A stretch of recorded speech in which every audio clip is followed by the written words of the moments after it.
સુરત ડિંડોલી પોલીસના પીઆઈ સોલંકી દ્વારા વકીલ સાથે દાદાગીરી કરતો વિડીયો વાયરલ થયા બાદ વકીલ આલમમાં ભારે નારાજગી જોવા મળી હતી, જેને પગલે સુરત કોર્ટના વકીલ મંડળે આ બાબતે સુરત શહેર પોલીસ કમિશનર કચેરી ખાતે આવેદનપત્ર પણ આપ્યું હતું। સુરત ડિંડોલી પોલીસના પીઆઈ સોલંકી દ્વારા વકીલ સાથે દાદાગીરી કરતો વિડીયો વાયરલ થયા બાદ વકીલ આલમમાં ભારે નારાજગી જોવા મળી હતી, જેને પગલે સુરત કોર્ટના વકીલ મંડળે આ બાબતે સુરત શહેર પોલીસ કમિશનર કચેરી ખાતે આવેદનપત્ર પણ આપ્યું હતું। જિલ્લામાં વધુ એક પીઆઈની દાદાગીરીનો વિડીયો સામે આવ્યો છે। શહેરના ડિંડોલી વિસ્તારમાં રાતના સમયે વકીલ પોતાનું કામકાજ પતાવીને કારમાં બેસીને ઘરે જઈ રહ્યા હતા, ત્યારે પોલીસ વાનમાં આવેલા પીઆઈએ વકીલને લાત મારીને મારામારી કરી હતી। વિડીયો વાયરલ થતા પીઆઈએ ભાઈ વકીલ જેવા લાગતા ન હતા તેવો ખુલાસો કર્યો હતો।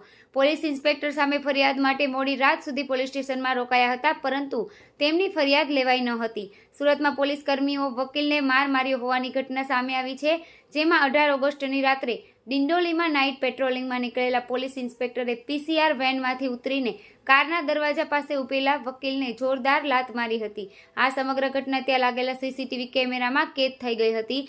આ સમગ્ર ઘટના બાદ વકીલ હિરેન નાઈ સીધા પોલીસ ઇન્સ્પેક્ટર સામે ફરિયાદ કરવા માટે ગયા હતા, જોકે તેમની ફરિયાદ લેવામાં આવી નહોતી। પોલીસ દ્વારા માત્ર અરજી લેવામાં આવી હતી, તો બીજી બાજુ આ ઘટના બાદ અન્ય વકીલોમાં પણ ભારે રોષ ભભૂકી ઉઠ્યો છે।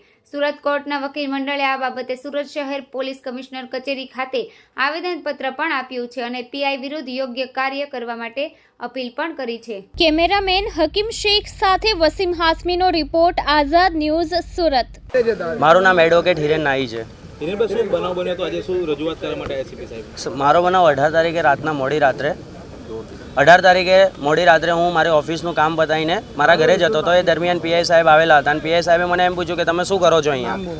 તે સમયે મેં એમ કીધું કે સાહેબ હું એડવોકેટ છું અને મારું કામ પતાવીને હું ઘરે જાઉં છું। કયા પોલીસ સ્ટેશનના પીઆઈ હતા, શું નામ છે અને શું ગેરવર્તન કર્યું તમારી સાથે? પીઆઈ સાહેબનું નામ છે સોલંકી સાહેબ, ડિંડોલી પોલીસ સ્ટેશનના સેકન્ડ પીઆઈ છે અને મને એમને લાત મારીને મારું મોઢું દબાવ્યું છું, મા બેન સામેની ગાળો બોલી છે।